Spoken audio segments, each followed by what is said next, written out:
Chosen one, heaven watched you this morning.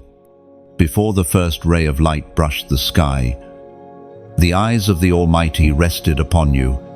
You thought it was just another dawn, but in truth, every breath, every move, every whisper of gratitude became evidence of your faith. When you opened your eyes, heaven leaned in. There were no trumpets, no lightning flashes, just you, breathing through the silence. Yet that silence was sacred. It was the moment when the unseen met the eternal. You didn't need to shout your loyalty, you lived it. When others reached for distractions, you reached for purpose. That quiet act, barely noticed by anyone, was a sound in the spirit realm louder than thunder. Heaven took note. The Word of God declares in the book of Psalms, chapter 23, verse 4, "Even though I walk through the valley of the shadow of death, I will fear no evil, for you are with me." This morning, you walked through your own valley, not one carved by death, but by doubt and delay. Still, you walked.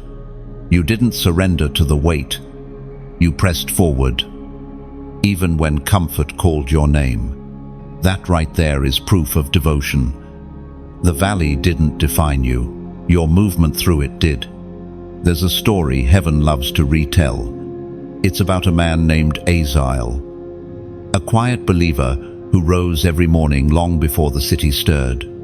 His prayers were short, sometimes only 2 words, but they were real. There were days when nothing changed, when his waiting stretched like desert sands. One dawn, he almost stopped. Yet he remembered the promise whispered months earlier, "Those who keep walking will find me in the morning." So, he whispered again, "Still here." That whisper reached heaven, and doors began to open. Today, heaven saw that same whisper in you. You may not have said it aloud, but your soul did. When you chose patience over frustration, prayer over panic, or simply took one more step when you could have stopped, you declared allegiance to light.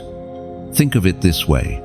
Your faith today was like a lantern held high in fog. The wind blew, the mist thickened, but your flame didn't falter, or like a mountain seed pushing through ice, determined to see the sun. It doesn't know when spring will come, but it grows anyway. That's what heaven saw. Growth where others saw struggle. Every unseen act of endurance, every breath of trust builds altars the world never sees. Angels record them, not as tiny deeds, but as eternal testimony. Heaven doesn't celebrate perfection, it celebrates persistence. And you, chosen one, were persistent. Perhaps you didn't realize that when you whispered, "Thank you," before touching your phone. That was worship. When you carried yourself with peace while others complained, that was faith. When you resisted the urge to quit, that was covenant. So yes, the divine record this morning carries your name beside one word: faithful. There are countless souls who start the day waiting to feel inspired, but the chosen begin before they feel it. You did not wait for a sign, you became one. You proved that faith is not a feeling, but a decision repeated daily. Heaven smiled when you rose. Your simple yes in the quiet pierced darkness louder than 1,000 songs. Now, breathe this truth. The small is not small when it's done with devotion. The early hour became your proving ground, and you passed a test you didn't even know was happening. Somewhere in eternity, your obedience became a sound soft, steady, beautiful, the kind that shakes the enemy, the kind that stirs divine favor. Let this sink in. Your morning wasn't ordinary. It was prophetic. What looked like routine was revelation. You woke not just to live, but to testify through action that your loyalty remains unbroken. So, as the day unfolds, remember this: heaven is still watching, still rejoicing, still writing your story in light. Every breath is part of a sacred pattern designed by God Himself. If these words reached you, it's not by chance. It's a reminder from above that you are seen, recorded, and celebrated. If your heart feels that quiet confirmation, respond, not out of obligation, but alignment. Take a moment now. Like, share, and subscribe if this word touched you. Do it as an act of unity, as a way of saying, I am awake to my purpose. And in the comments, leave 111, a number that echoes oneness with God's timing, God's order, God's gaze that saw you this morning and said, this one is mine.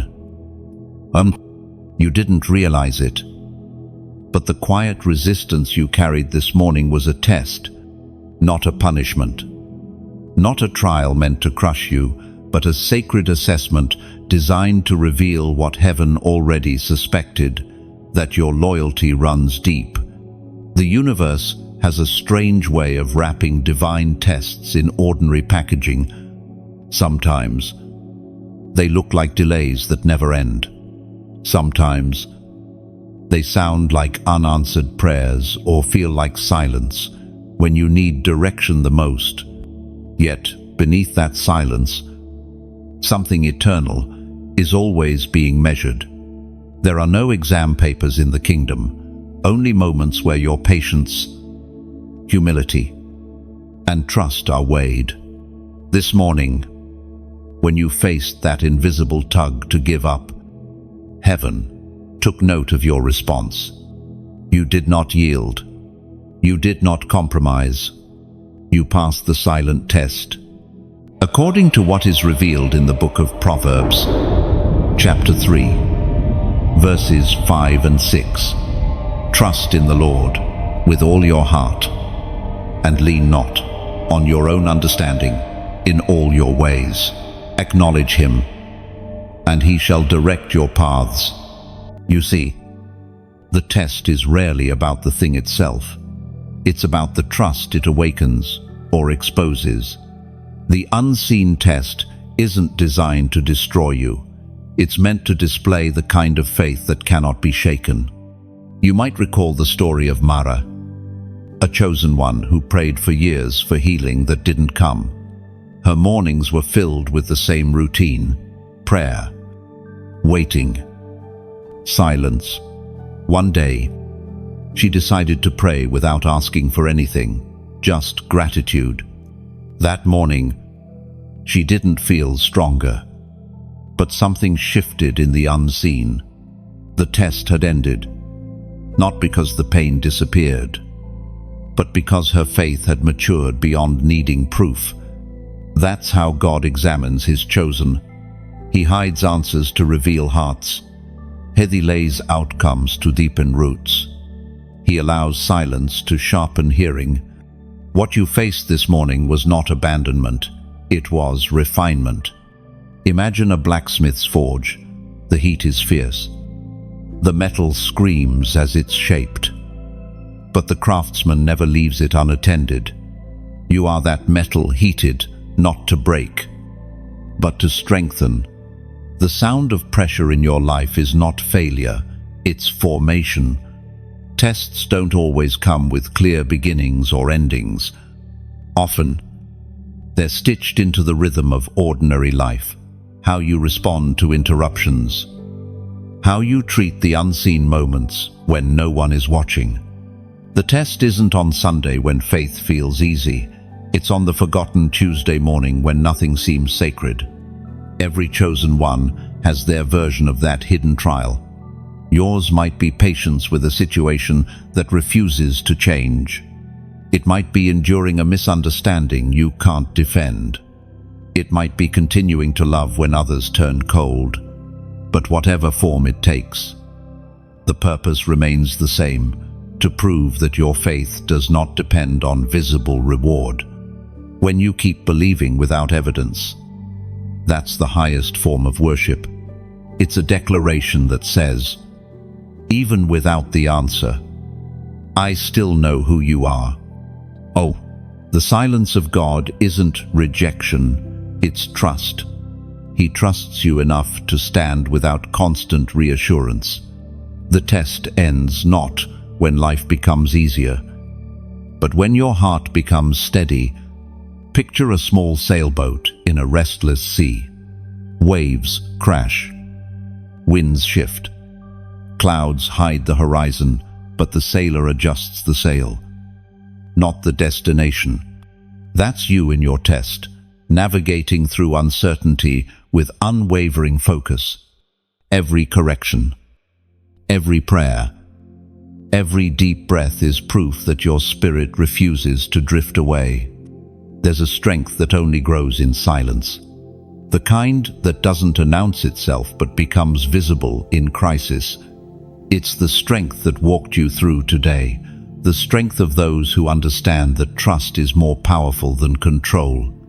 You might never fully understand the purpose of the test until it's over. But heaven already celebrates your endurance. The moment you chose faith over frustration, you turned the test into testimony. So when tomorrow comes and the silence lingers, don't panic. Remember this morning. Remember that unseen tests are how heaven promotes its chosen. You are being shaped for something beyond this season. And every unspoken act of perseverance is preparing you for what's next. There will come a day when the purpose behind every delay will unfold like dawn breaking through cloud. But until then, hold steady. The test isn't to question your worth, it's to reveal it. You have already proven that your faith doesn't flinch. Heaven knows it. The test didn't expose weakness, it confirmed strength. The weight you carried today was invisible to most, yet seen entirely by heaven. What others call a bad morning, God calls training in disguise. The ache you felt when things didn't go as planned, the pressure behind your quiet endurance, none of it was wasted. Every sigh had meaning. Every step under strain was sacred movement in the spirit. There's something holy about hidden weight. It's the kind of burden that shapes the spine of the chosen. Not everyone is trusted with it, because not everyone would keep walking under it. But you did. You moved forward, even while carrying what others couldn't see. As the Apostle reminds us in his second letter to the Corinthians, chapter 4, verse 17, "For our light and momentary troubles are achieving for us an eternal glory that far outweighs them all." End quote. When God calls someone chosen, he doesn't remove the weight, he multiplies grace to carry it. The proof of your calling isn't in how easy life feels, it's in how you still show up when it isn't. Think of Elian, a young believer whose mornings often began with disappointment.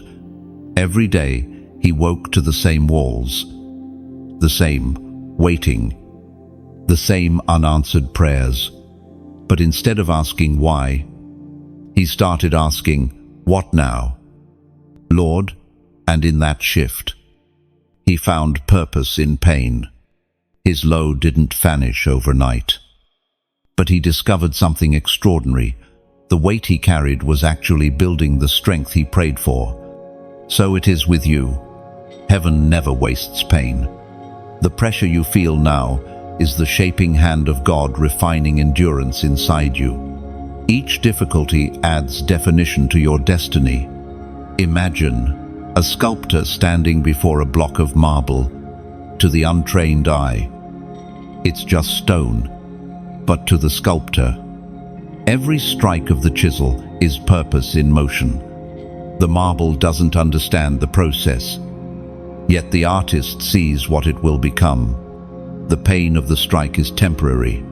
The masterpiece is forever. Your life is that marble. Every hardship is a chisel.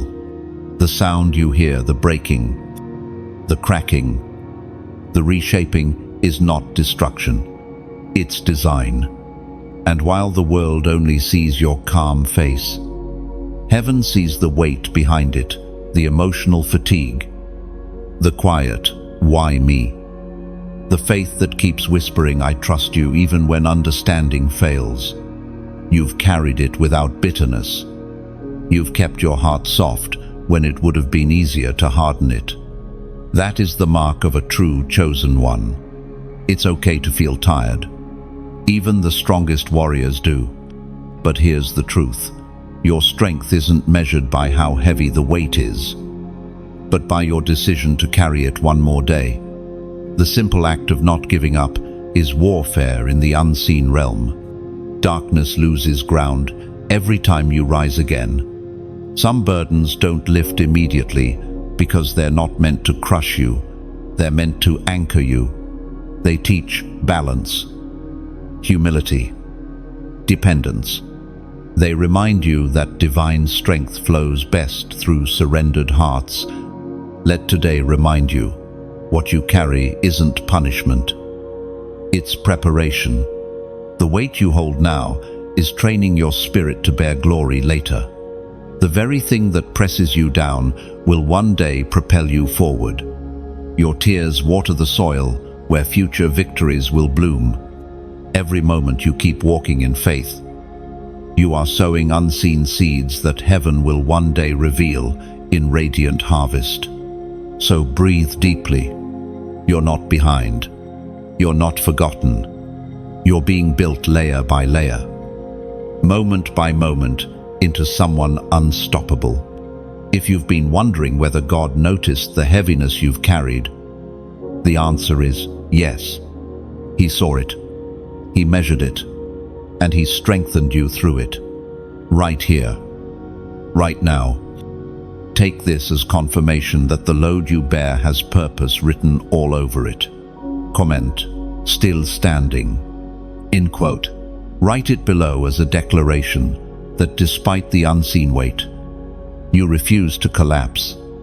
Those two words will echo through unseen realms as testimony that the chosen still rise, still believe, still stand. When you type those words, you are not just leaving a comment, you are sealing a truth over your own life.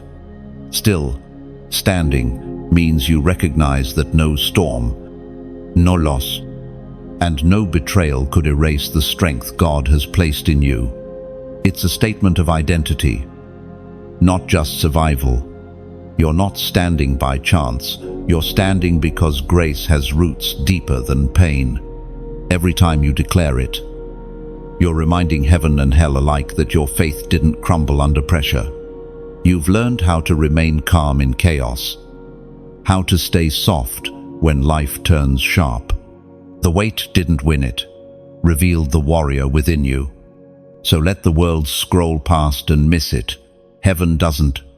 It sees that you've stood your ground with trembling knees but unbroken spirit. Still standing is not just your comment, it's your crown. It's proof that though the fire burned, you came out refined, not destroyed.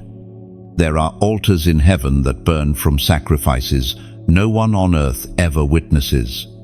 They are built not of stone or gold, but of obedience in secret, small acts of surrender that no one claps for.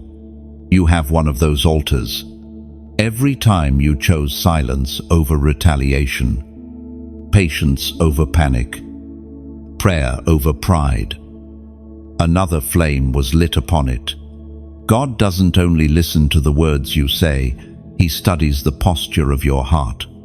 The unseen moments, the ones you think are too small to matter, are often the ones that carry the loudest echo in eternity.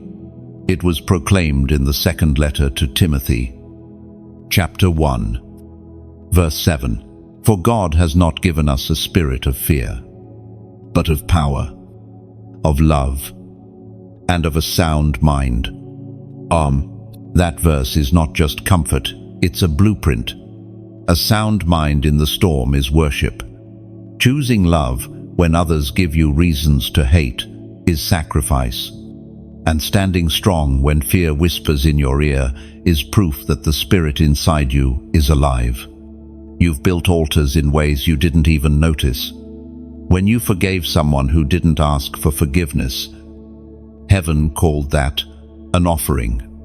When you gave kindness to someone who returned none, it became incense before God.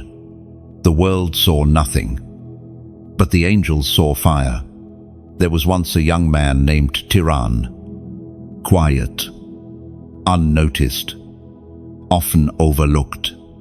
He lived among people who didn't understand his faith, who mocked his discipline and called it foolishness. Yet he kept serving, kept loving, kept working with integrity.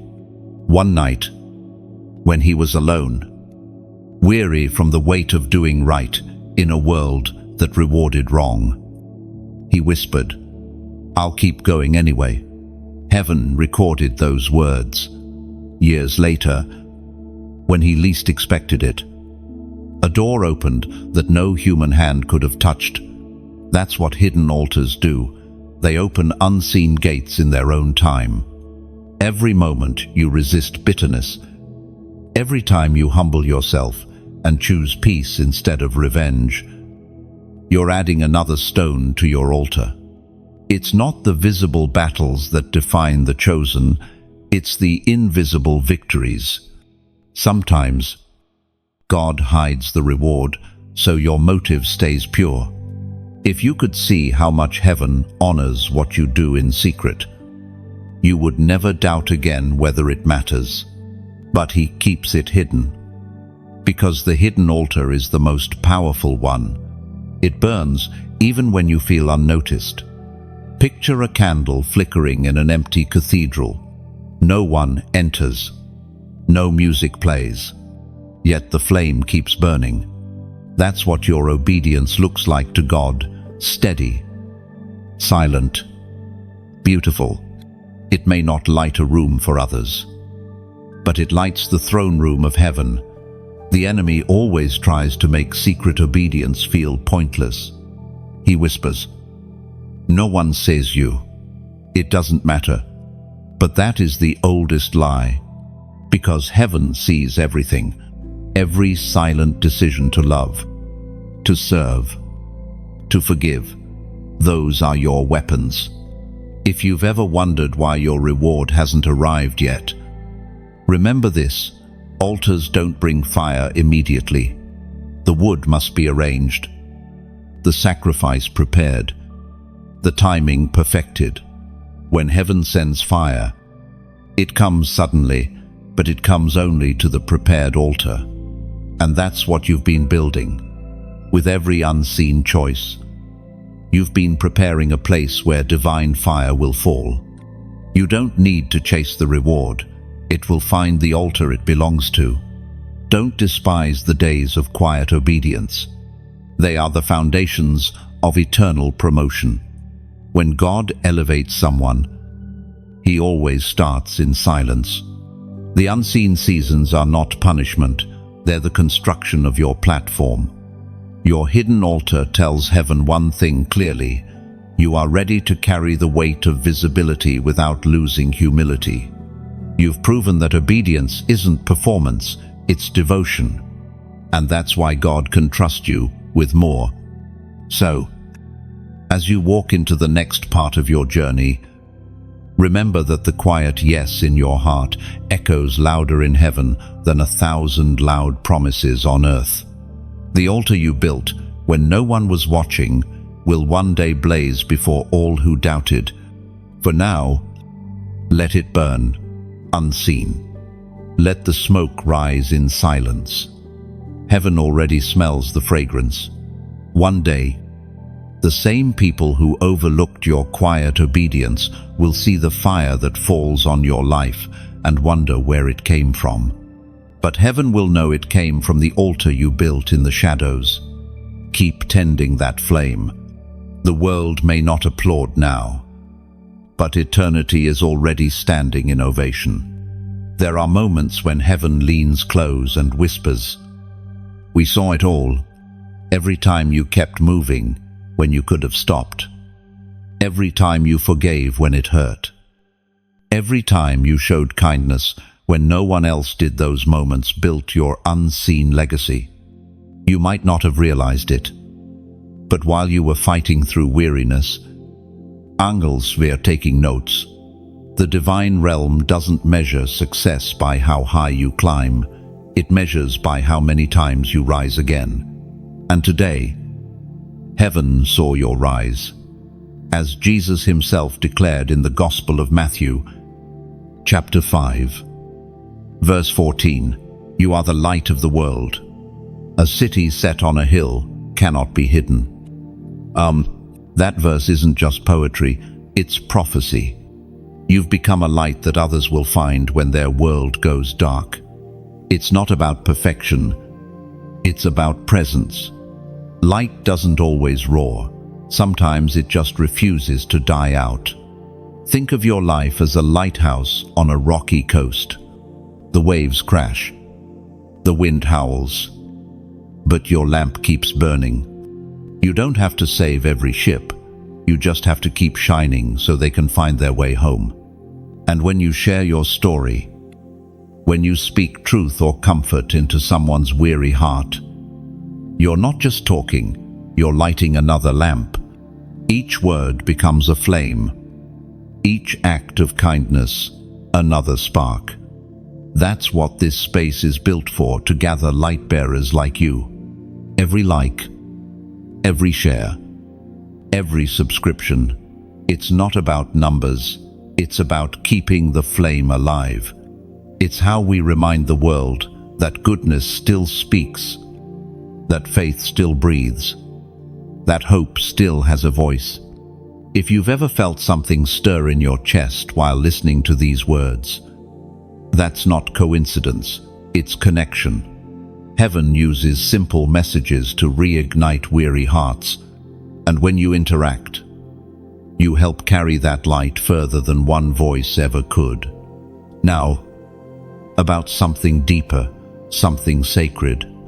Sometimes, those who are moved ask, "How can I help this message keep flowing?" The answer isn't a demand, it's an invitation.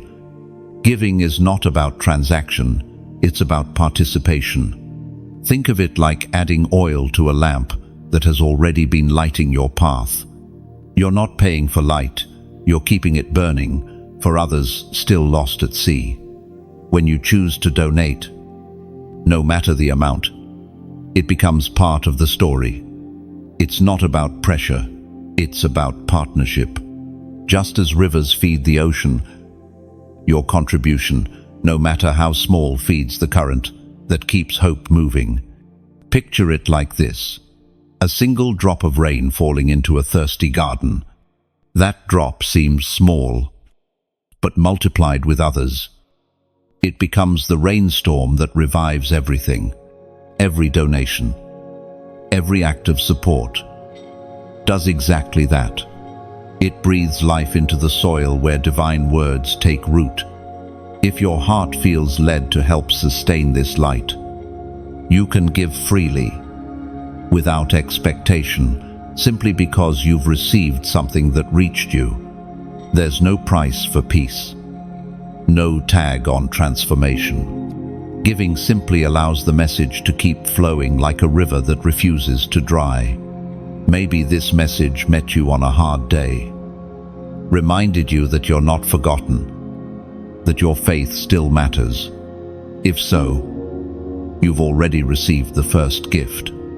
The second is yours to give, to pass that same warmth to someone else. Even if you cannot give financially, your presence, your prayer, your sharing of this message carries equal power. Every small act ripples outward like circles on still water, quiet, but endless. Remember, chosen ones build together. They lift one another. They keep the fire alive when others grow weary. That's what this community is, an altar of hearts who refuse to let the flame die. You are part of that now. You've already proven your commitment by simply being here, by listening with your heart open. So if these words have found a place in you, respond in whatever way your spirit leads. Like, share, subscribe, or give, not from obligation, but from overflow, because light expands when it's shared, not when it's hoarded. Your small act of support becomes a ripple that may reach someone you'll never meet. A teenager battling anxiety, a mother praying for strength, a soul ready to give up but scrolling at the perfect moment. And when that happens, your light becomes part of theirs. That's what partnership with heaven looks like, not a contract, but a current of grace flowing from one heart to another. So let the light continue. Let your presence, your kindness, your generosity, whatever form it takes, become fuel for more souls to find their way home. Because this isn't about one voice speaking, it's about countless hearts burning together. Thank you for standing, for shining, for giving when you can, for sharing when you feel led. The light goes further because of you. There are moments when heaven writes new covenants in silence. This morning was one of them, when you chose to keep faith instead of giving in. A line was drawn in the spirit, a signature written not in ink, but in obedience. You may not have felt it, but something eternal shifted. The heavens took your small decision and sealed it as a promise. That's how divine covenants are made, not always through thunder and fire, but through simple hearts that still whisper, yes, when no one is watching. Heaven speaks clearly through the words in Deuteronomy, chapter 31, verse 6, "Be strong and courageous. Do not be afraid or terrified. For the Lord your God goes with you. He will never leave you nor forsake you." No, that verse was never meant for the crowd. It was meant for the committed, for those who keep standing when everyone else sits down, for those who still believe when logic has walked away, when you woke up and prayed, even half asleep. You weren't just starting your day, you were renewing a covenant of faith. You may not have realized it, but heaven did. It was a moment of choice, the kind that divides the old from the new, the hesitant from the devoted. A covenant is not about perfection, it's about alignment. It's when your spirit and God's purpose breathe in rhythm again. You've entered that rhythm without ceremony, just through sincerity. Let me tell you about Neria, a woman who, like you, lived in the in-between of faith and waiting. Every morning, she prayed over an empty chair at her kitchen table, asking for reconciliation with someone she'd lost years ago. For a long time, nothing changed. But heaven watched her consistency. One morning, something invisible broke. The call she had prayed for came, not because she forced it, but because she proved through daily faithfulness that her heart was ready. That's what covenant looks like. It's faith sealed through quiet endurance. Yours is no different. Every small act, every whispered prayer, every unseen surrender is your signature on heaven's document. Imagine your soul as parchment stretched across eternity. Each day you live in obedience. Divine hands write another line upon it. Some pages bear the marks of tears, others glow with gratitude. Together, they form your covenant, a story written between you and God alone. This morning, the moment you chose faith over fear, A seal was pressed into that page. Heaven now calls it the covenant of morning light. It's the agreement that you will not turn back. Even when the road looks endless, covenants are costly, but not heavy. They cost surrender, but they return peace. You've stepped into one not through grand gestures, but through faith that simply refuses to die. Sometimes, we expect divine promises to come wrapped in miracles, but most arrive quietly, like dawn slowly touching the edges of night. You don't always hear the moment it happens, but you feel warmth where there was once cold. That's where you stand now, in warmth born from trust. Heaven's silence has turned into affirmation. Your life, chosen one, is no longer ordinary. You are walking proof that covenants are still written in the modern world through resilience, through humility, through the courage to stay soft in a hard generation. Remember this: divine contracts never expire. They are sealed by fire, renewed by obedience, and witnessed by angels. Each morning you rise.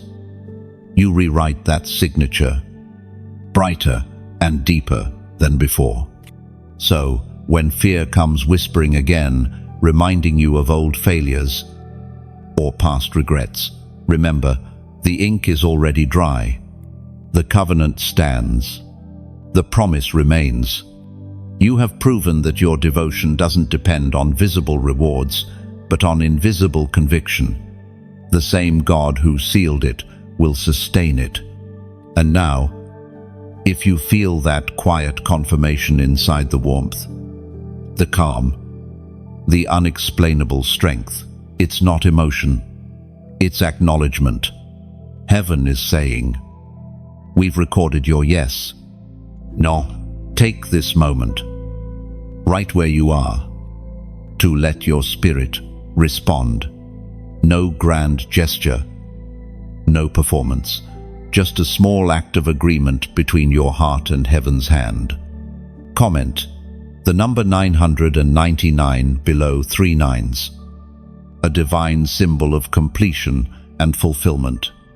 It represents the season when promises mature, when what was sown in faith finally begins to bloom. By typing it, you're not sending a signal, you're making a declaration. I receive what heaven has already sealed. End 1. The number 999 carries a whisper from eternity. It means it is finished, but not ended. It is fulfilled, yet still growing. It marks the moment when a cycle closes in grace and a new one opens in glory. So, as you write it, see it as an act of faith, not superstition. It's your silent amen to heaven's covenant, a recognition that the work within you is complete. And what lies ahead will only confirm it. Heaven smiles at such agreement. The seal is renewed. The light of morning faith burns brighter than ever. Hell trembles when the chosen refuse to bow. It's not your noise that frightens the enemy, it's your endurance. The darkness understands something many people never learn, that one heart fully surrendered to God is more dangerous than 1,000 voices shouting without faith.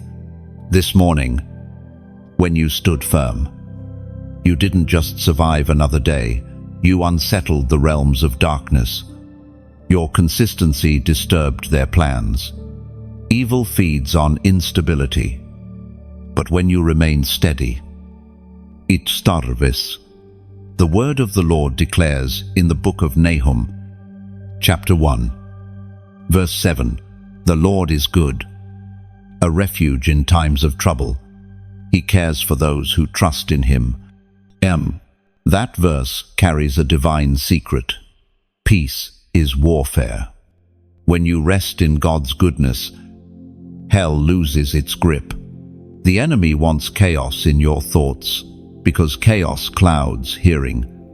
But when you stay still, when you choose trust instead of panic, the enemy's strategy collapses.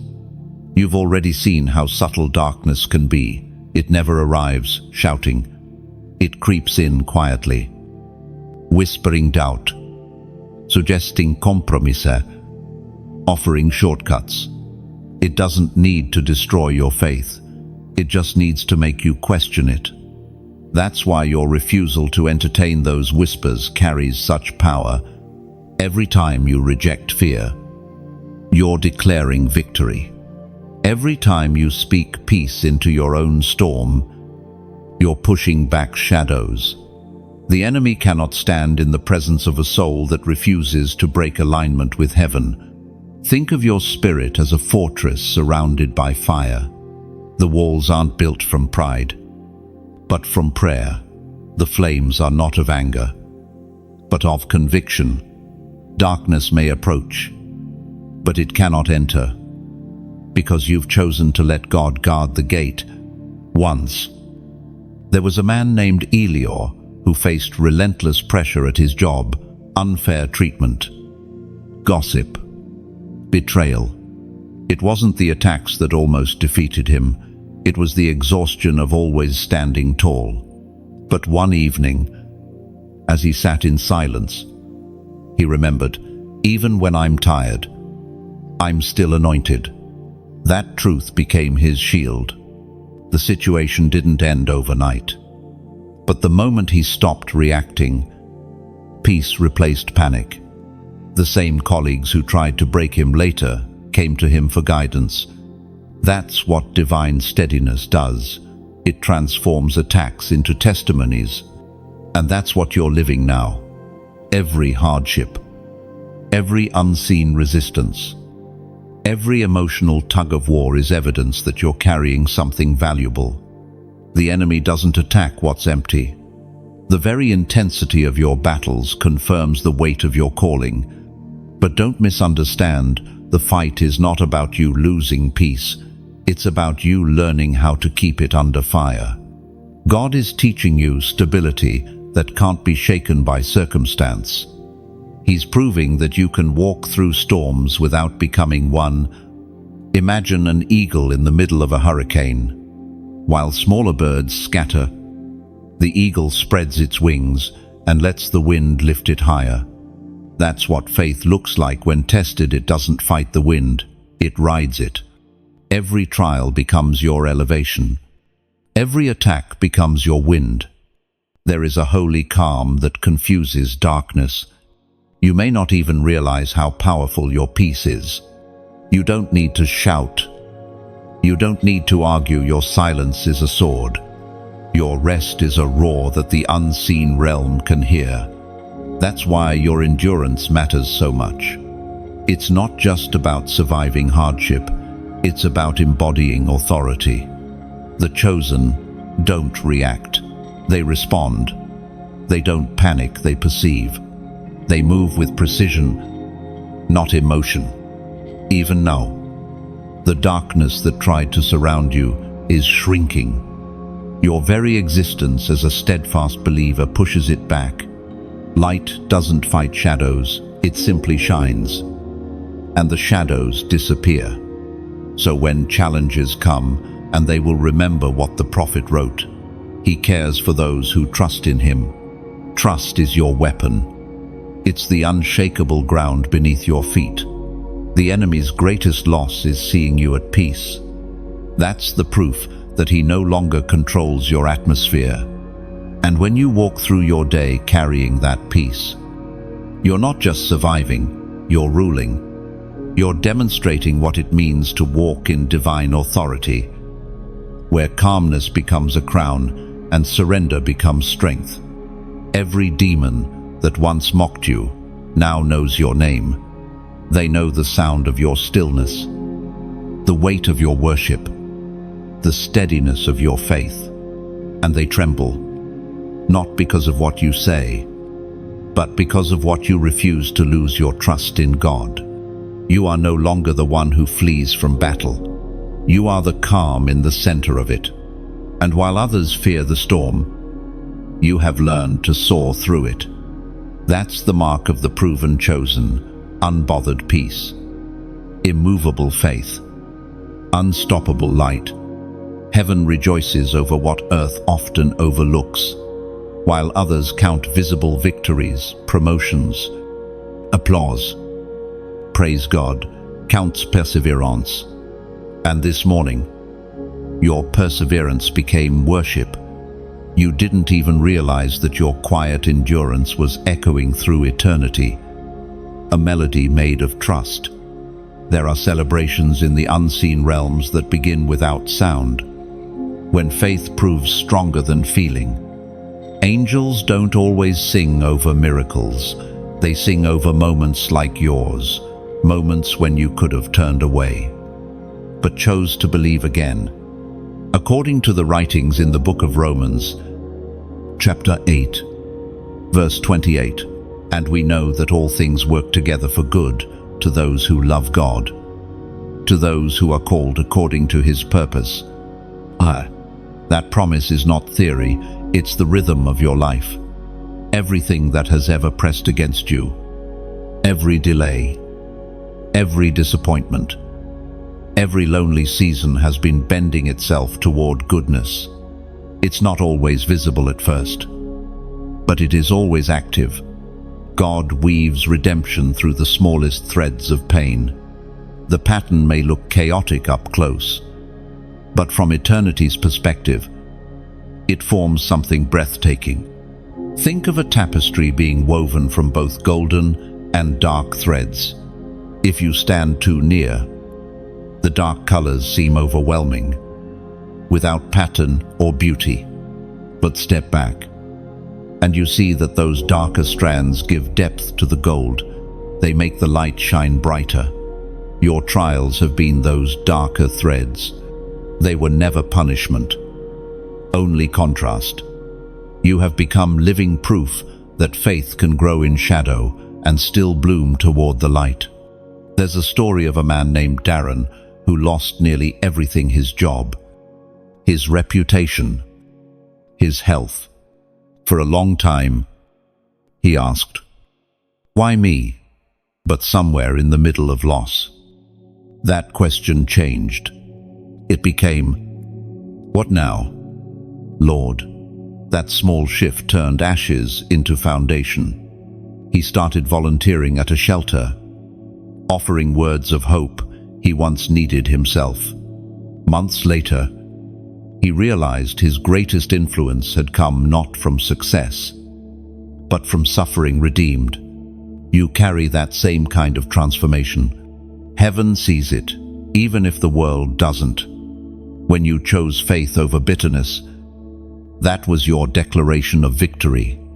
Every time you looked at what was broken and still said, "God, I trust you," you were crowning him king over your chaos. That is the highest worship, the kind that doesn't depend on outcomes. It's easy to praise when blessings flow, but it's divine to praise while waiting. The sound of your endurance is the fragrance of sacrifice, something heaven treasures deeply. There's something sacred about unseen applause. It's not the kind that fills a room, it fills eternity. Angels mark these moments, not because you're perfect, but because you're persistent. Even now, as you read these words, heaven is not silent, somewhere beyond what eyes can see. Your endurance has drawn a standing ovation. Every time you refused to curse your season, the sound of worship rose higher. And perhaps you've wondered, if heaven sees all this, why does it still feel quiet? The truth is, heaven's approval often hides itself to protect your heart from pride. Silence is not distance, it's preservation. You are being trusted with strength that doesn't need constant reassurance. It takes deep faith to celebrate unseen victories, to believe that progress exists even when nothing changes on the surface. But that's exactly what makes your devotion powerful. It is steady without evidence, You are not forgotten. You are being celebrated in secret. The applause of heaven does not fade with time. It grows louder with every faithful choice you make.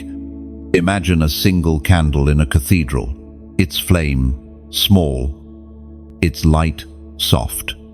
As more candles join it, the glow expands until the entire room shimmers with warmth. Your obedience is one of those candles. You have no idea how many others are being lit because of your example.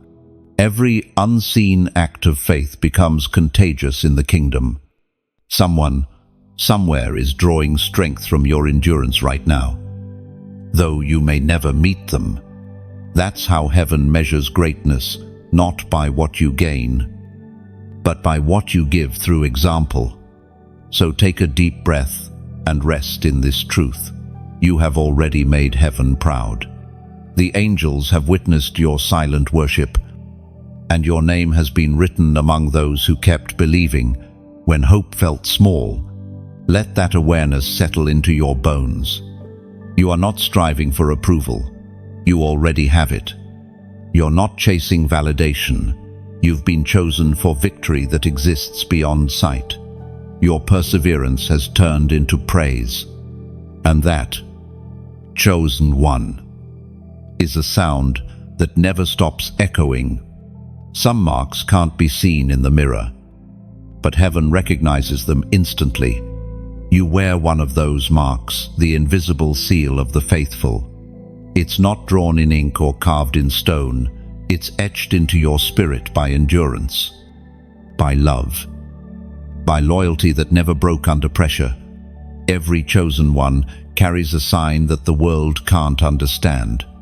It isn't a glow, or a crown, or a symbol. It's consistency, the ability to stay true even when it costs something. The mark of the faithful doesn't make you famous. It makes you immovable. As the prophet wrote in the book of Hosea, chapter 6, verse 3, "Let us press on to know the Lord. His going out is sure as the dawn. He will come to us like the rain, like the spring rain that waters the earth." Faithfulness is that rain, gentle, quiet, but unstoppable. The world celebrates quick success, but heaven celebrates persistence. You've become like that spring rain, returning again and again, soaking the soil of your calling until fruit begins to grow. There's a story of a man named Jalen, a musician who wrote songs no one listened to for years. He thought he'd failed, but he kept writing through rejection, through loneliness, because something inside told him that the words mattered. One day, a stranger messaged him, "Your song stopped me from ending my life." That's when he realized his faithfulness wasn't about success, it was about survival, his and others. That's how heaven works.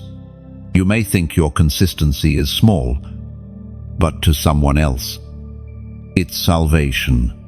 The mark you carry tells the unseen world that you belong to a kingdom that doesn't quit. It's what makes you recognizable in the spirit realm. Darkness knows that mark it has tried and failed to erase it. You might not feel marked with glory when you're tired or uncertain, but that's exactly when the mark shines brightest. When you show grace instead of grudge, when you stand in storms with quiet faith, heaven sees the seal glow stronger. It's not about perfection, it's about perseverance. The mark of the faithful doesn't mean you've never fallen, it means you never stayed down. Every time you got back up, your mark deepened. Imagine a tree standing through countless winters. The bark bears scars from storms, yet it's still rooted. Those lines, those rough edges, they're not flaws, they're the history of survival.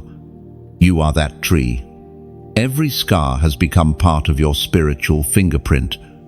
God looks at you and sees evidence, proof that grace can hold, even in the harshest winds. That's the mark no one can steal. And when others look at you, they may not understand why peace follows you, why resilience surrounds you, why hope seems to rise wherever you go. It's because heaven recognizes its own. The mark identifies you as one who has walked through fire and come out carrying flame instead of ash. Sometimes that mark isolates you. People may not understand your depth or your detachment from the noise of the world, but that's because you no longer belong to chaos. You've been branded by peace. So if you ever feel unseen, remember, you're known in heaven by a light that doesn't fade. The unseen world already salutes your endurance. The mark you wear is not temporary, it's eternal proof of belonging. Even in silence, it speaks. Even in weakness, it shines. And today, that mark is glowing brighter than ever. It tells all creation one thing: this one did not turn back. Your mark is your message. You don't need to shout it, you live it. You walk with quiet authority, carrying the evidence of survival that hell could not erase. Now, pause for a moment. Feel that truth settle in you, the awareness that you are known, sealed, and protected. You've passed through what should have broken you, and you still carry peace. That's divine proof. If this word resonates deep within, let your spirit answer in one short phrase. Comment, marked strong, and type it not for me, but for you as a reminder that scars can shine, that survival is sacred, and that being marked by God means being untouchable by fear. Let those two words be your declaration. I am marked, and I am still standing. When you write, marked strong, you're not describing your posture, you're declaring your identity. It means your trials didn't deform you, they defined you. The mark you carry is not a wound, it's a witness.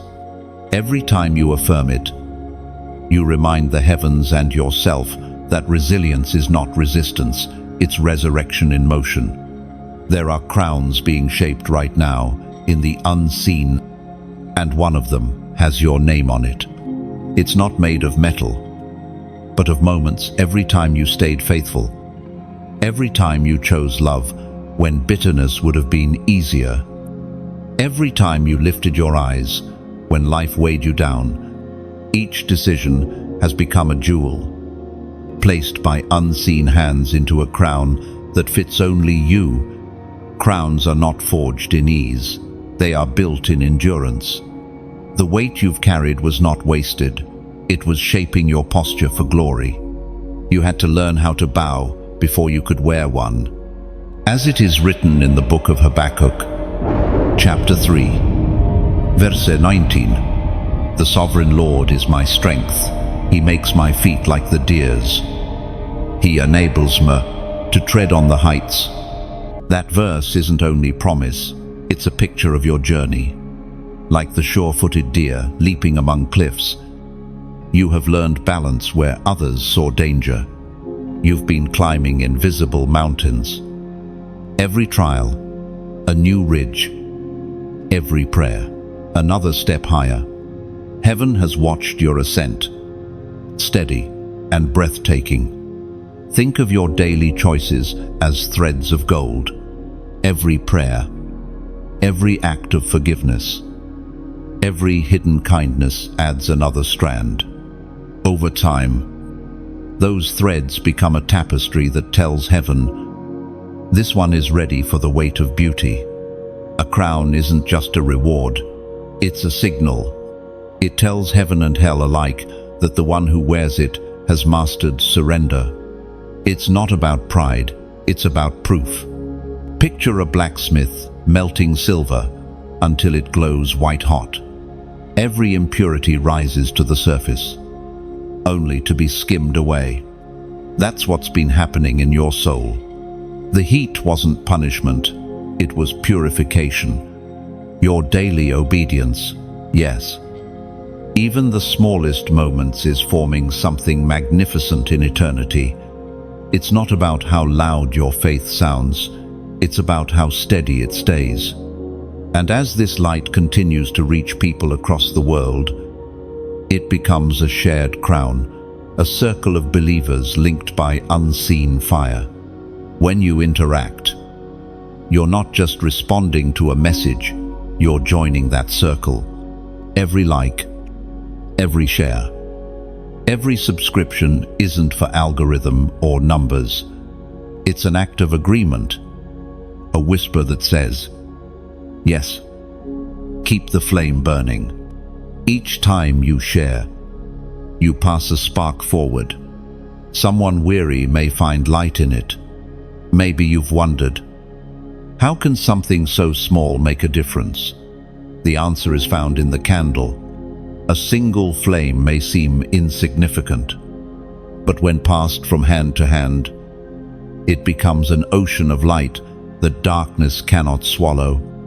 And if you've ever felt moved to do more, to give something tangible, know this: giving is not transaction, it's translation. It translates gratitude into action. It turns "I received light" into "I'll help it shine further." You're not asked to give. You're invited to participate in a miracle. Think of it as watering a well that you yourself drink from. Every drop sustains the flow for others who thirst for the same hope you've tasted. There is no price for this light. It isn't sold, it's shared. But every gift, every act of support, no matter how small, becomes part of the current that keeps the message alive. Maybe today, you're not in a place to give financially, and that's okay. Your time, your attention, your heart, they matter just as much. Your presence is a seed. Your prayer is oil. Your faith keeps the lamp burning. But if your heart feels stirred to help this light go further, do it freely. Give, not out of duty, but out of joy, because giving is never loss, it's multiplication. The world counts what it keeps, but heaven counts what it gives away. You've been building something bigger than a following. You've been building a fellowship, a movement of faith that stretches from one soul to another, unseen yet unstoppable.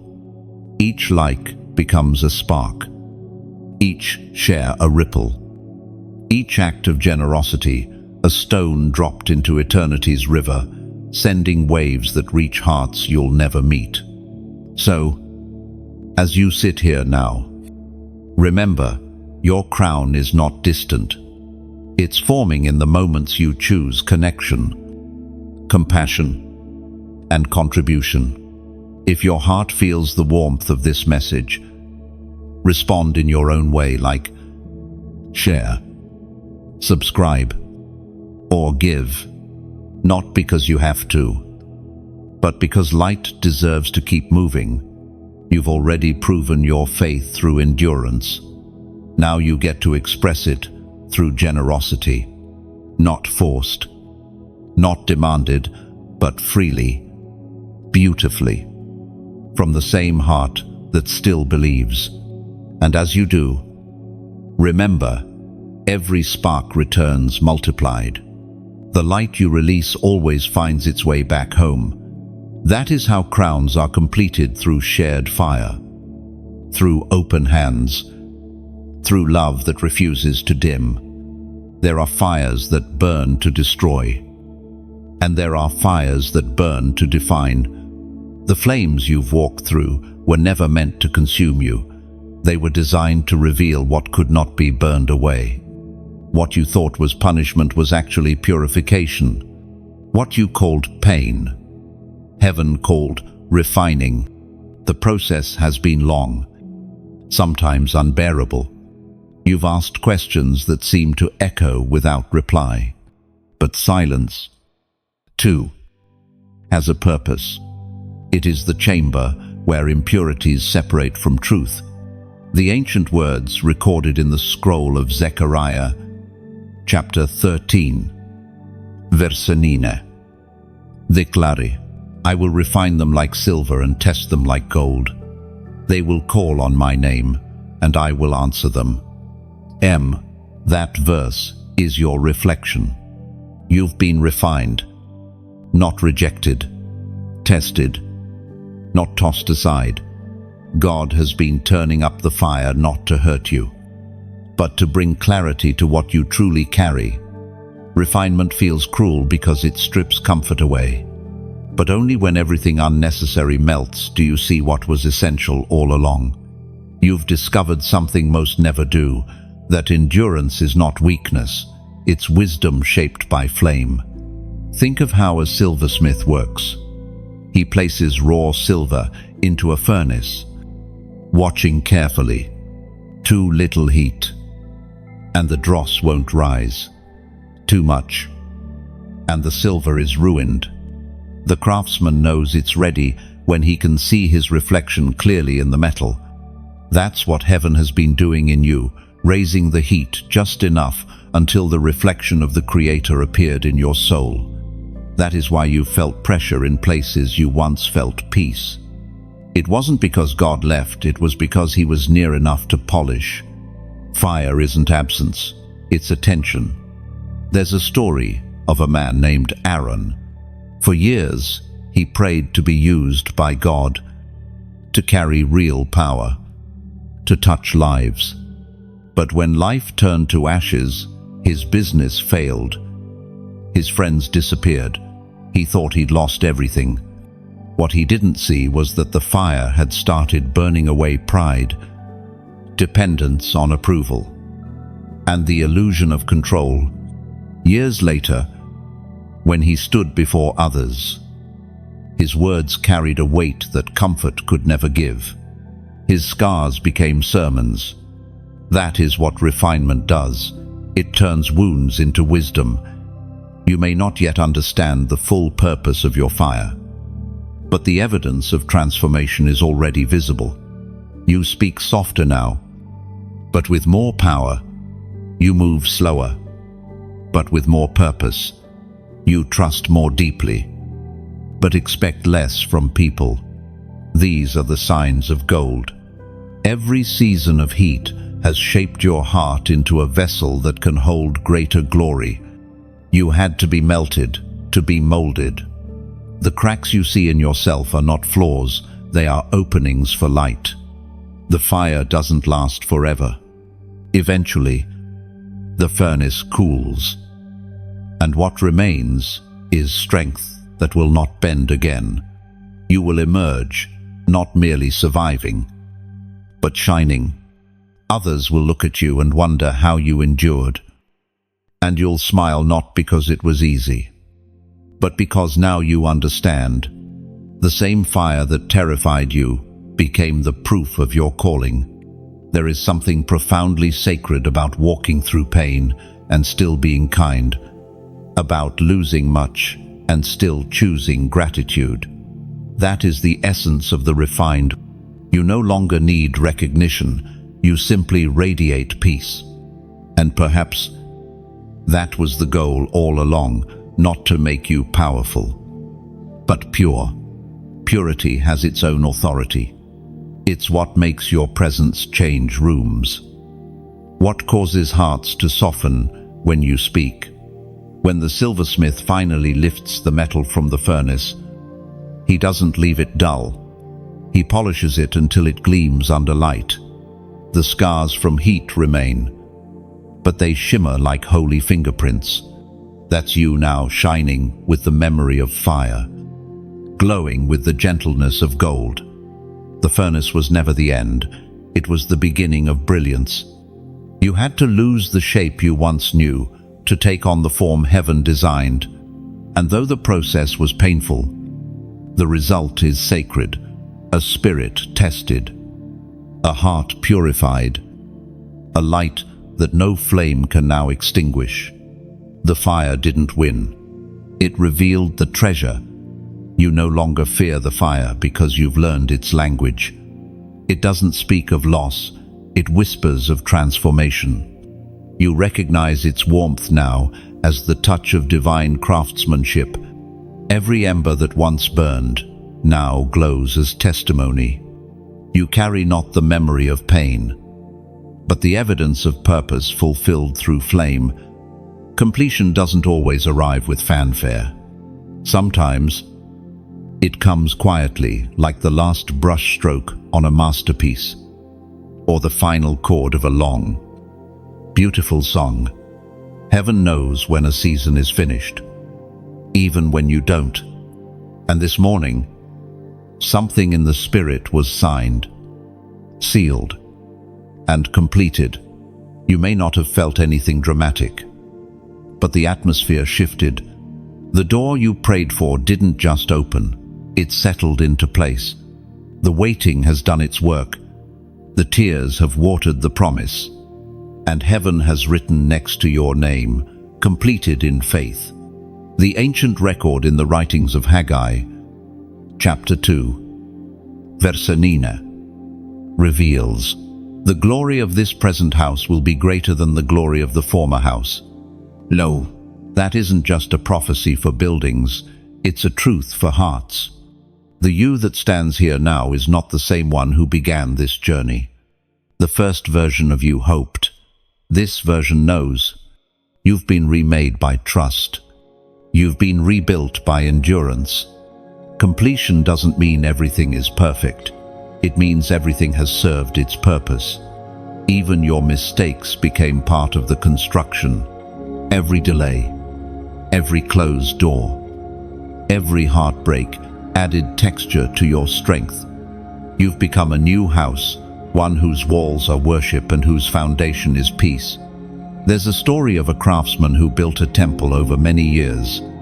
He was faithful but exhausted, unsure if his work mattered. The day he finished the final stone, no one was there to watch. But when he stepped back, he realized the sun hit the roof just right, making the whole building glow.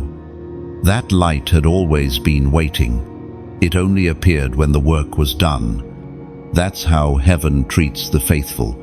When you finish what was assigned to you, the glory comes quietly, like sunrise on completion. Look at your life through that lens. You have endured storms, grown through stillness, and trusted in silence. And now, though you may not yet see all results, the structure of your soul is strong. You've become someone who can carry what you once only dreamed of. The beauty of divine completion is that it doesn't end things, it prepares for more. When one chapter closes, heaven doesn't say, "It's over." It says, "Now we can begin again, with more glory than before." But you are standing at that sacred threshold, the moment between fulfillment and fresh beginnings. You've proven that you can be trusted with process, which means you can now be trusted with promise. Completion is God's way of saying, "You've passed this level of trust. You didn't rush it. You didn't abandon it. You stayed long enough to see it through."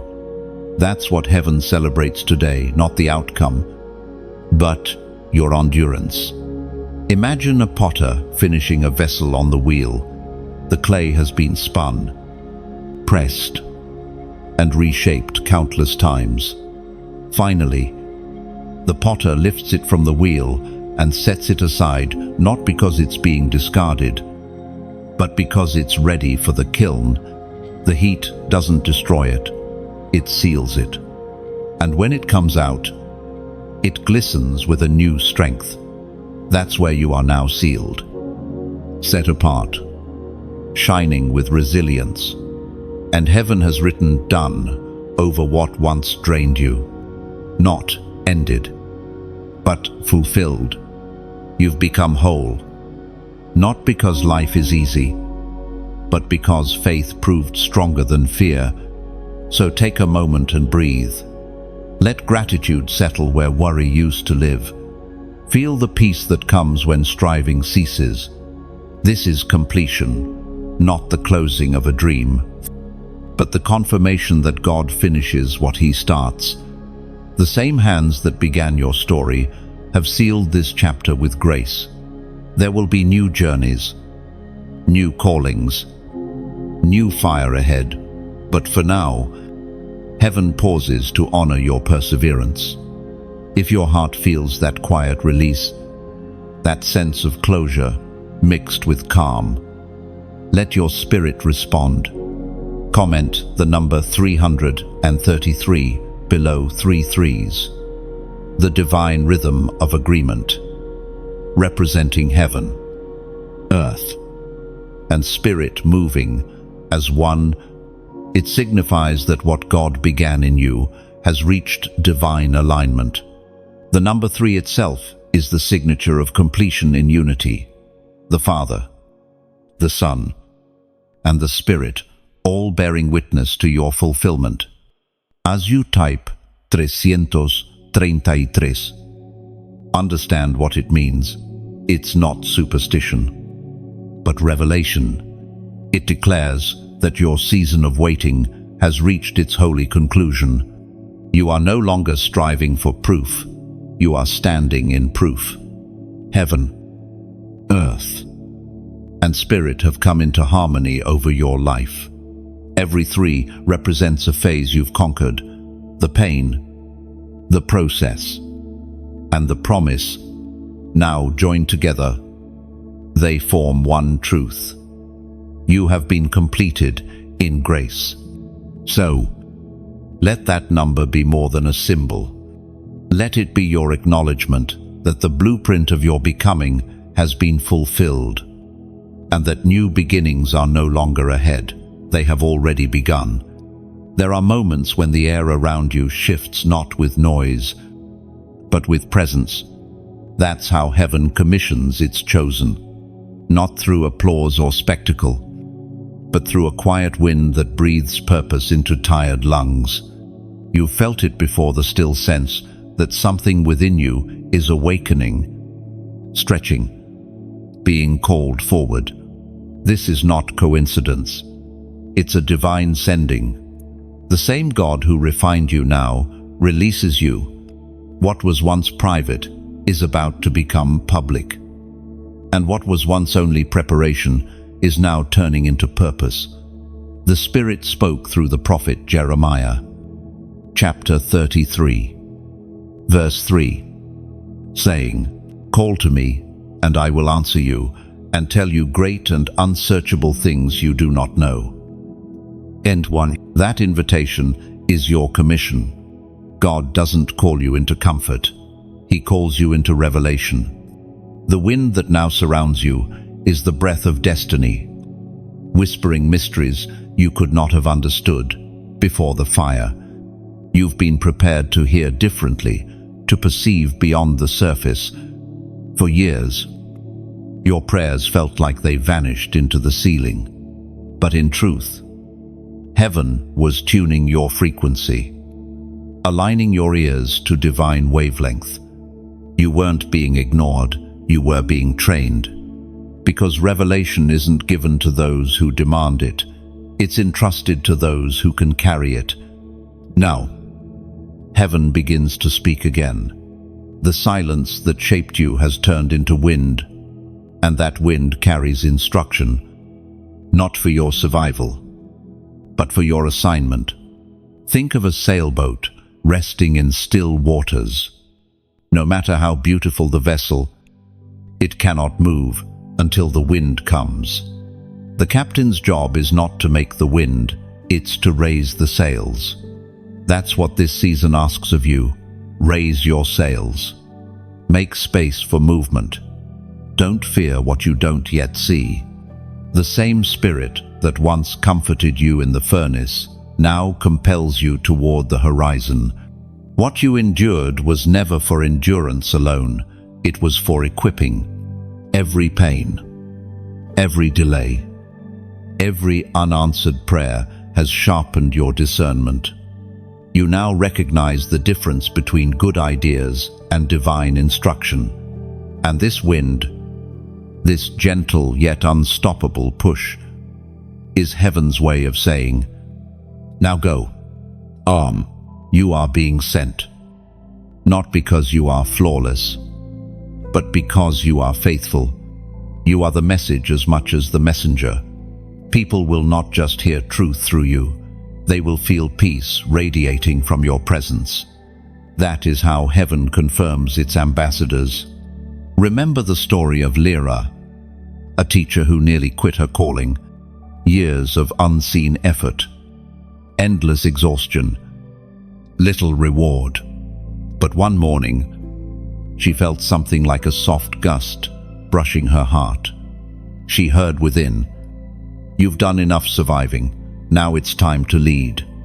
That same day, a door opened, not a promotion, but an invitation to mentor others in faith. The wind had found her, and she followed it. Her yes changed many lives. You are standing in the same sacred current. Heaven doesn't always shout. Sometimes it breathes. And when it does, you know. You sense purpose, stirring again. The commissioning wind doesn't just send you forward, it carries you where strength once failed. Grace will now propel. Where clarity was missing, direction will appear like constellations in a night sky. But understand this, being sent doesn't mean leaving where you are. It means becoming who you were, meant to be where you stand. The wind doesn't always relocate it, activates. It turns ordinary ground into holy territory. So don't wait for an announcement or a sign. The proof of calling is already within your breath. The same spirit that whispered to Jeremiah whispers now to you, "Call to me." That's not instruction for the beginning, it's a rhythm for the rest of your journey. You have graduated from waiting to walking. You have moved from training to trust. The wind that once carried prayers upward now carries answers back down. This is your commissioning, not dramatic. But divine. The invisible has turned into direction. The silence has become speech. And the whisper you hear is heaven saying, "Go forth. The world is ready for what the fire produced." End 1. You are not empty. You are equipped. You are not uncertain. You are anointed. Move with the wind, not against it. You are the message in motion, the voice of answered prayers, the living testimony of what happens when endurance meets revelation. And as you step forward, remember, this wind will not fade. It will follow you, fill you, and carry you until the one who sent you calls you home again. Every chosen one eventually faces the moment when darkness tries again. It waits quietly, studying patterns, hoping the old wounds still bleed, the old fears still whisper. That's what the counterattack is, a desperate attempt by the defeated to see if the light still remembers the night. Do not be alarmed when pressure returns. It's not a sign that you've regressed, it's evidence that you've advanced. The enemy never wastes effort on the indifferent. He pursues those who have become dangerous. And your obedience has made you powerful. According to what was written in the book of Isaiah, chapter 43, verse 2, "When you pass through the waters, I will be with you, and through the rivers, they shall not overwhelm you." All those words are not poetic comfort, they are divine strategy. The waters represent chaos. The floods symbolize fear. Yet the promise remains, you will pass through. You were never meant to drown in what was designed to deepen you. This counterattack is not punishment, it's reaction. Darkness responds when light expands. And lately, your light has grown brighter. You've begun to carry calm in places that once triggered you. to stand firm in storms that used to shake you. That's what provokes opposition. But look closer. This battle is different from the ones before. You're not fighting for survival anymore. You're fighting from stability. The ground beneath you has changed. You've been through fire, wind, and silence. You know now that resistance is not always personal, it's positional. It comes to test whether you will keep standing in victory or slip back into reaction. Remember how rivers work.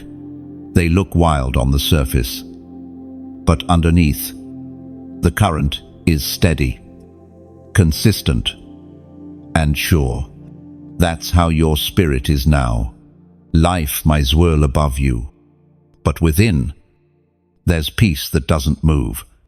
That's divine maturity, the calm center inside chaos. The enemy still throws distractions disguised as emergencies, old habits knocking at your door, voices of doubt replaying in your mind, exhaustion trying to settle in your body. Yet heaven watches and smiles, because this time you're responding differently. You no longer panic at the first wave. You breathe and remember who commands the sea. Once there was a man named Rion, a builder by trade. Every time his projects began to succeed, sudden trouble would strike, clients backing out, tools breaking, illness spreading through his team. He thought he was cursed. But one day, while praying, he realized the resistance wasn't random, it was rhythm. Every time he reached a threshold of growth, the storm arrived to check his foundation. That revelation changed him. He stopped seeing opposition as failure and started treating it as confirmation. From then on, every attack became a reminder that something great was near completion. That's what's happening to you. The turbulence is simply the wind announcing acceleration. Planes always shake most before takeoff. The waters around you may roar, but they cannot drown you. You've been designed with buoyancy, the kind that comes from grace. The deeper the flood, the stronger your rise. There's a strange peace that descends when you realize that attacks don't mean absence of God, they mean proximity. The closer the presence, the more panicked the darkness. The pressure you feel is proof that heaven is near. You are not called to avoid warfare. You are called to outlast it.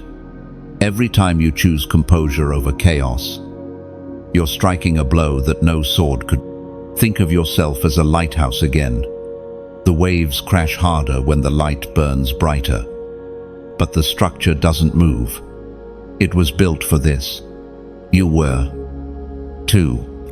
And when fear tries to speak again, when memories whisper that you're alone, remember the verse, when you pass through the waters, I will be with you. That I is the eternal promise standing beside you in every storm. This counterattack won't last. It never does. Its noise is louder than its bite. The flood may rise, but it cannot rewrite your foundation. You've already proven what cannot be shaken. So, endure the surge without fear. You've already outlived worse. The light inside you has been tried by flame and strengthened by silence. A few waves cannot undo what fire perfected. You will come through this, not drained, but deeper, not frightened, but forged. Because this time, the storm does not define you, it confirms you. The storm was never your enemy, it was your stage. Each wave that tried to swallow you only lifted you higher. What once threatened to drown you now declares your endurance. You are the calm after chaos. Proof that peace always outlasts the flood. All around the world, unseen threads begin to pull together. The chosen are gathering not through noise, not through fame, but through recognition. Spirit calls to spirit. Light finds light.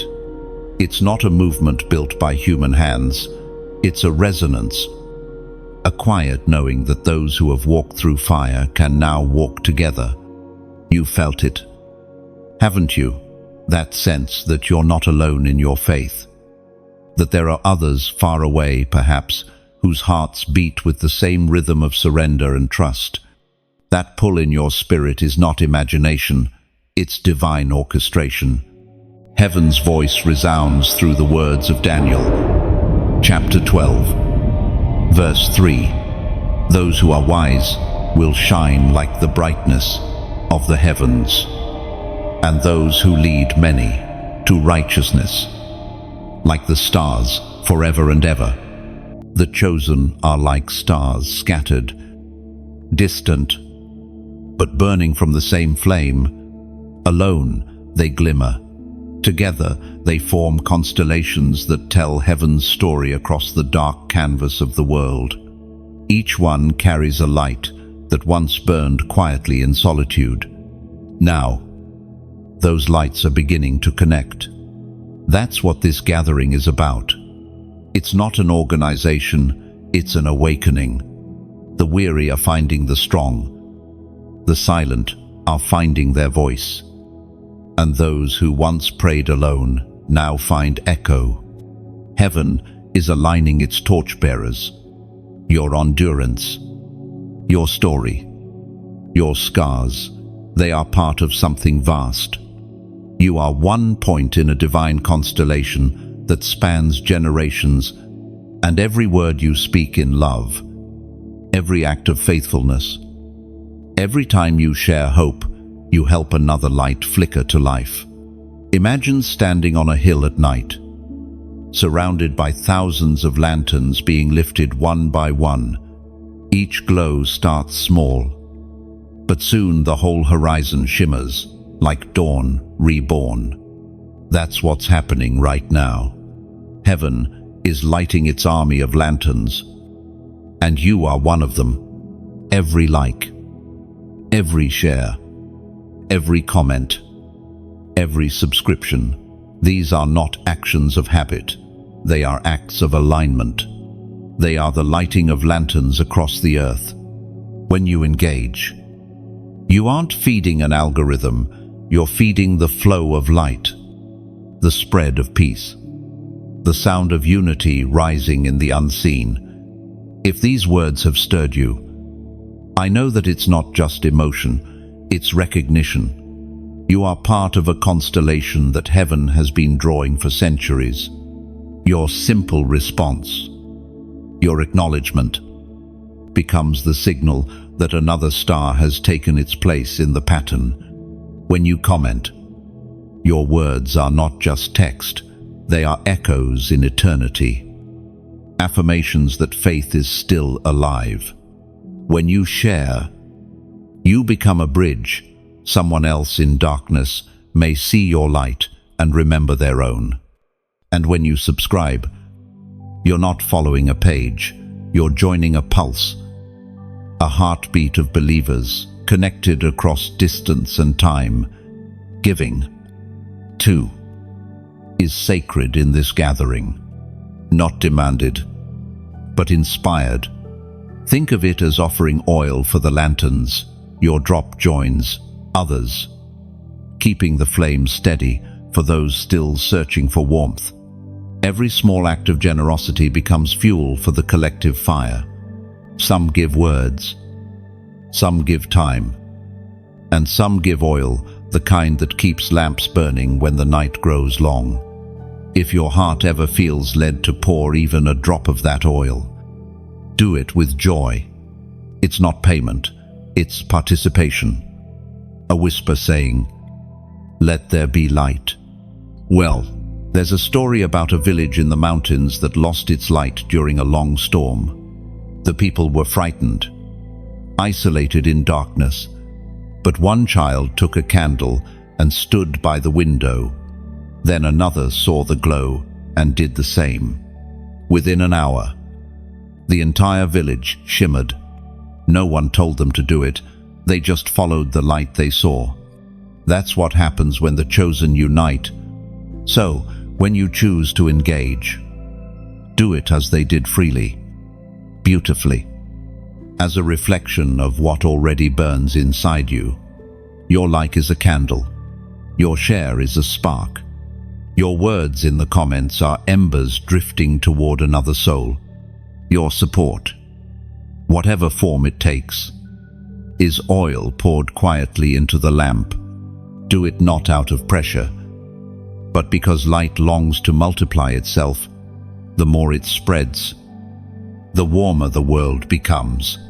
You've walked long enough in solitude. This is the season of connection. The divine constellation is forming above you, and your place in it is irreplaceable. So, let your light be seen not in performance, but in participation. Lift your candle, add your flame. Let the horizon burn gold with the proof that faith still breathes in human hearts.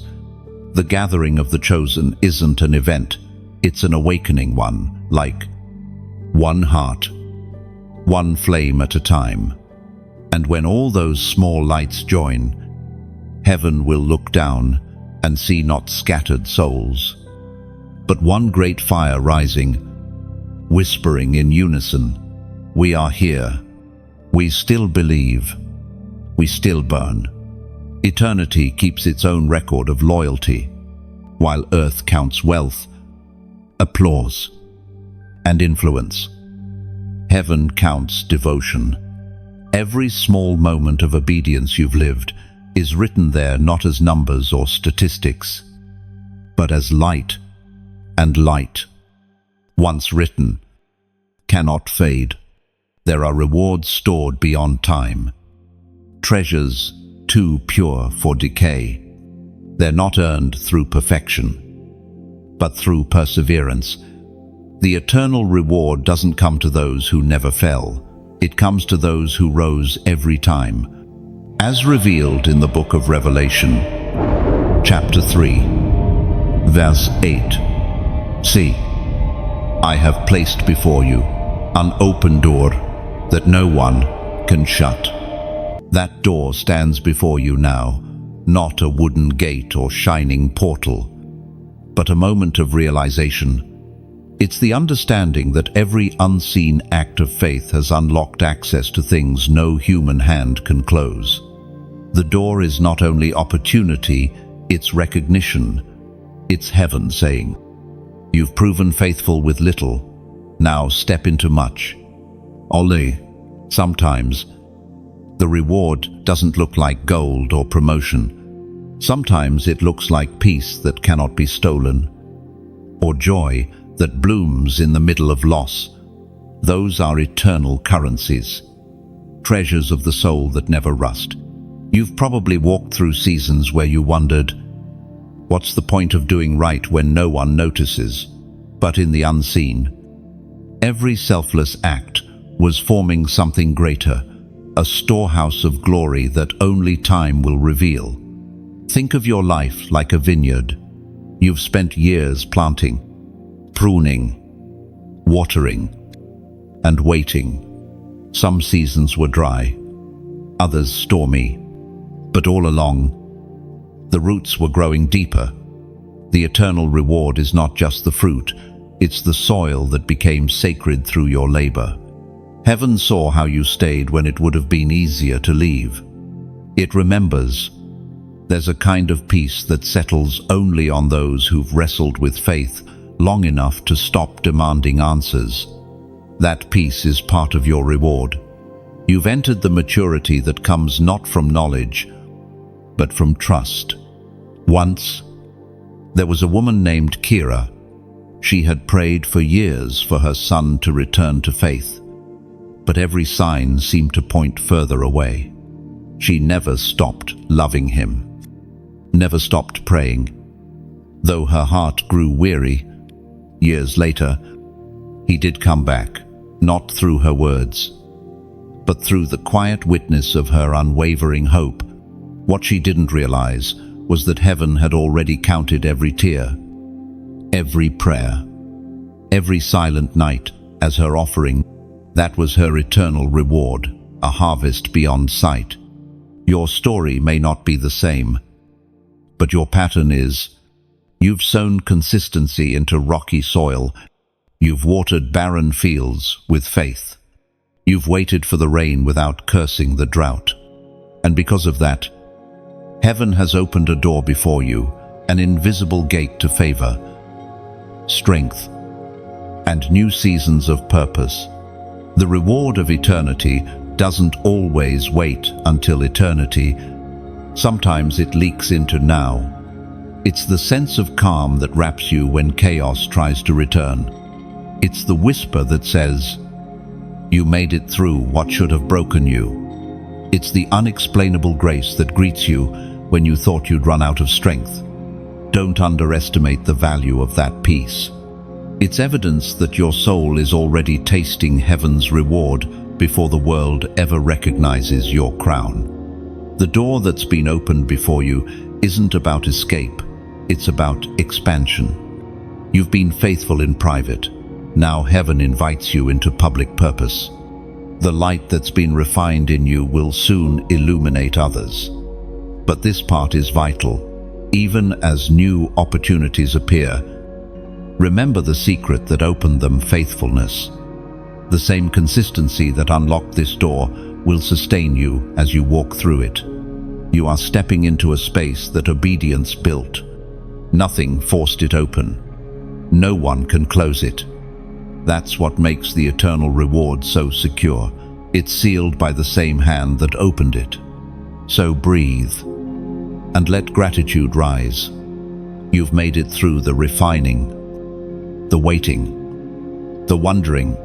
You stand now before an open door, not as a beggar asking entry, but as a child returning home. Eternity remembers your yes, and now it answers with a door that will never shut. The reward is not far away, it's unfolding in your very breath. The door before you is not just for access, it's for revelation. As you walk through, you'll see why the waiting was holy and why the silence was necessary. Every step you take beyond that threshold confirms it. You were never forgotten, only being prepared for what was already promised. Every story of a chosen one ends the same way, not with exhaustion, but with recognition. The heavens open, not to give something new, but to reveal what has been there all along. Divine acknowledgement. You've walked through the fire, endured the silence, faced the flood, and now you stand as living evidence that obedience never goes unnoticed. This is the season of recognition, not the kind that comes with applause or visibility, but the one that settles quietly in your spirit, the knowing that heaven saw it all. Every prayer whispered through tears, every choice to forgive, every moment you stood firm when no one thanked you, none of it disappeared into the void. It was all recorded in eternity's light. The prophet once declared in the book of Micah, chapter 7, verse 8, "Though I have fallen, I will rise. Though I sit in darkness, the Lord will be my light." That is your declaration. You have fallen. Yes, but you have risen higher than before. You have sat in darkness, but you learned to see through it. What once blinded you now bows before your clarity. Divine recognition is not a reward, it's revelation. It's when heaven says, "Now you see yourself the way we've seen you all along." The crown, the calling, the refining, the gathering, all of it led here, to this moment of awareness where you no longer question your worth, because worth is not something you earn, it's something you finally believe.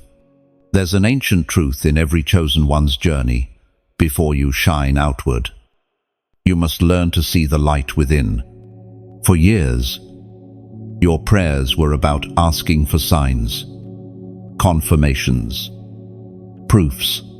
But now, the confirmation stands in front of you. You are the sign. Your endurance became the message.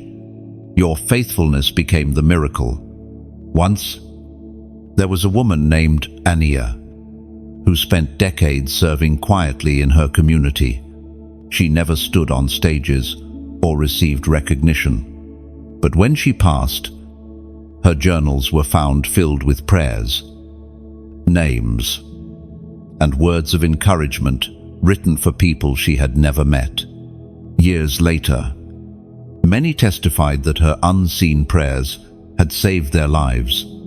Heaven had recorded everyone. She had lived unnoticed by men, but celebrated by angels. That's divine recognition, when heaven stands in ovation for a life well lived. You are walking in that same legacy. The unseen audience has been applauding while you were doubting. The storms you overcame became songs in the halls of eternity. The light that once flickered in you has become a torch. And now heaven watches as it burns steady and sure.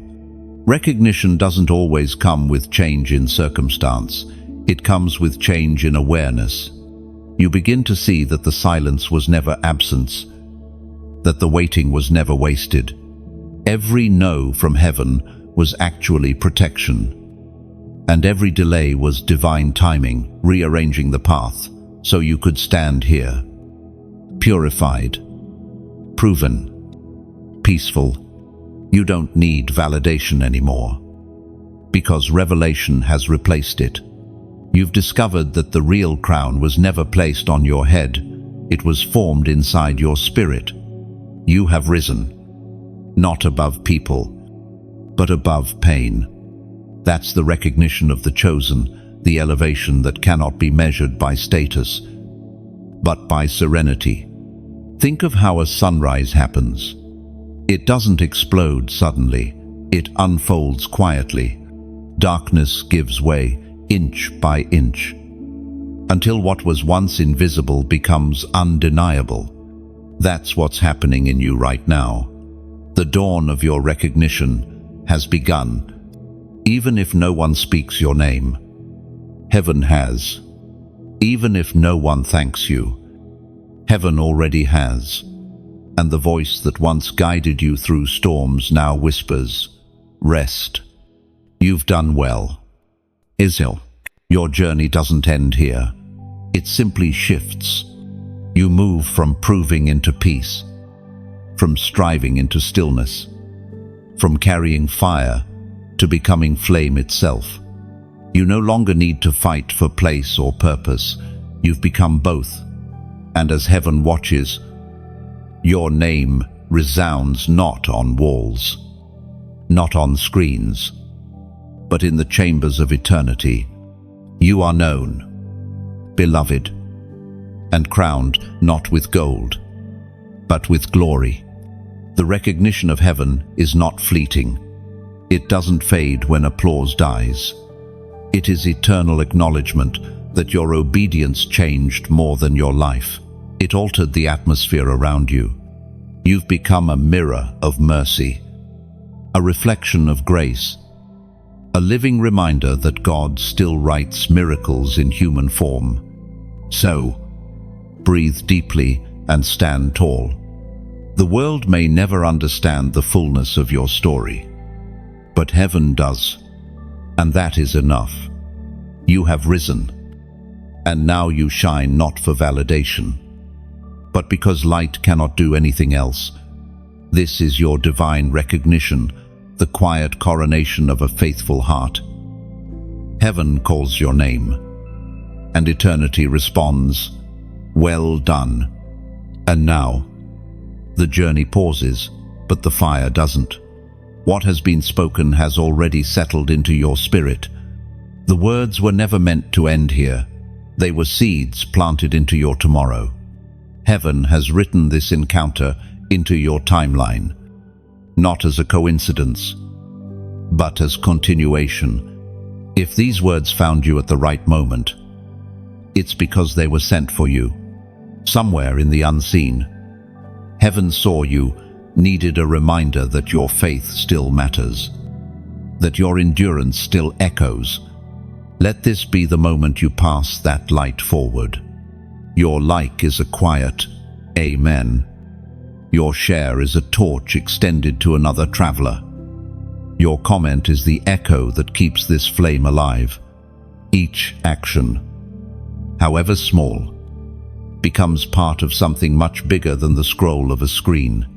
It becomes an act of worship, of agreement, of unity. And if your heart ever feels moved to give, do it gently, freely. Your gift is oil for the lamps, fuel for the messages that keep reaching hearts like yours. You're not paying for light, you're pouring it forward, so that another soul in darkness might see again. And if you ever choose to give, let it be like lighting a candle in a stranger's window, quiet, unseen, but powerful. It's the kind of kindness that travels far beyond your reach, touching hearts you'll never meet. Subscribing is more than staying connected. It's saying, I'm part of this movement of faith, of healing, of hope. You join the current of voices that refuse to let goodness go silent.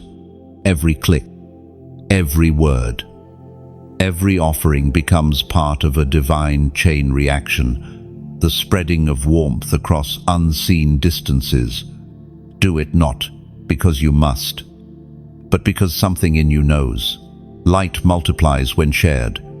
So, lift your flame one last time before you go. Like, share, comment, subscribe, or give whatever form your light takes. Let it shine freely, because this isn't goodbye. It's the continuation of everything heaven started in you.